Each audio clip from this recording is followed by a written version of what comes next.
Magandang araw po sa inyong lahat. Bali ngayon po, ang ituturo ko naman sa inyo ay itong salitang Ken na gagamitin po natin para makapagbigay po tayo ng impormasyon patungkol po sa posibilidad na kung saan ay makatotohanan para sa lahat. Ang ibig ko lang pong sabihin ay ang ibibigay po nating impormasyon ay pwedeng mangyari na kapag narinig po nila iyon ay sila po ay sasang-ayon sa iyo kasi makatotohanan po yun yung sinasabi mo na pwedeng mangyari. So, pag gusto mo magbigay ng impormasyon na kung saan ay gusto mong sabihin na pwedeng mangyari, tapos gusto mong yung pwedeng mangyaring sinasabi mo ay makatotohanan sa lahat, ito pong Ken ang pwede nyong gamitin. Okay po? So, ito pong Ken ay itatagalog po natin bilang pwedeng. Okay? Ito pong salitang pwedeng. Na yan po ang nagbibigay senyales na tayo ay nagbibigay ng posibilidad. Okay po? Posibilidad na makatotohanan para sa lahat. Pag sinabing makatotohanan para sa lahat, pag in-English nyo po yon, general truth. Okay?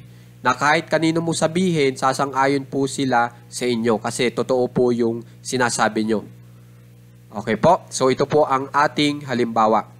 Ang mga aso ay pwedeng napakamalaro minsan. Tiyak sasang-ayon po kayo sa akin kasi may pagkakataon po talaga ang aso ay maski sawayin mo na ay malaro pa rin. Di ba po ba? So pag in-English nyo po itong ang mga aso ay pwedeng napakamalaro minsan ay ito po. Dogs can be very playful sometimes. Okay po? So, kung mapapansin nyo, ang ibinibigay ko sa inyong impormasyon dito ay makatotohanan para sa lahat. Na kung saan ay patungkol po sa posibilidad. Okay? Na sinasabi ko na itong pwede mangyari ay totoo.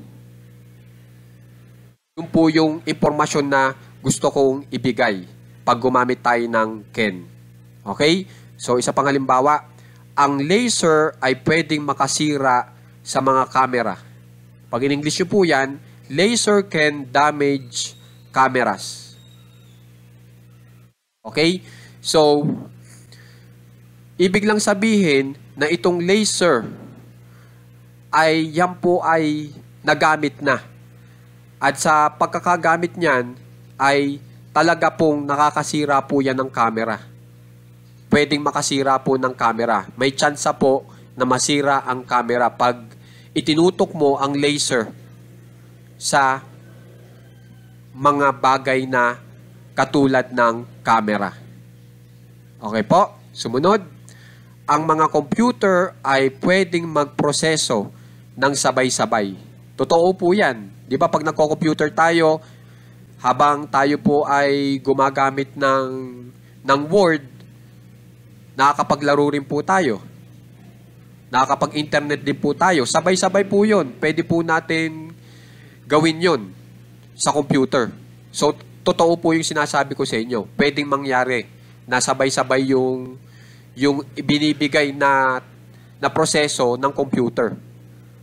Diba? So, pasok po yan sa paggamit ng Ken. Okay, kaya Ken ang ginamit ko dito. Ang mga computer ay pwedeng magproseso ng sabay-sabay. So, kaya gumamit ako ng pwede para sa posibilidad. Kasi, makatotohanan po yung sinasabi ko. Computers can process simultaneously. Okay? Sumunod, tayo ay pwedeng kumita ng pera sa vlogging. Totoo naman po talaga yan. At isa na po ako dyan, nagpapatunay po ako dyan na pwede kang kumita sa pag-vlog. Diba? So, pwede nyo pong gamitin itong salitang pwedeng na ang ibig nyo sabihin ay pwedeng mangyari ito. At itong sinasabi kong pwedeng mangyari ay makatotohanan para sa lahat. Yun po yun. Okay? We can earn money by vlogging. Okay? Sumunod, ang hangin ay pwedeng gamitin para makapagbigay ng kuryente. Kung mapapansin nyo, gumagawa po tayo ng windmill. Okay? At yung windmill po ay ginagamit natin para maka-absorb ng hangin. At yung hangin pong iyon na na-absorb ay pwedeng magamit para makapag-produce o makapagbigay ng kuryente. Makatotohanan po yan, di ba? So, wind can be used to produce electricity. Okay?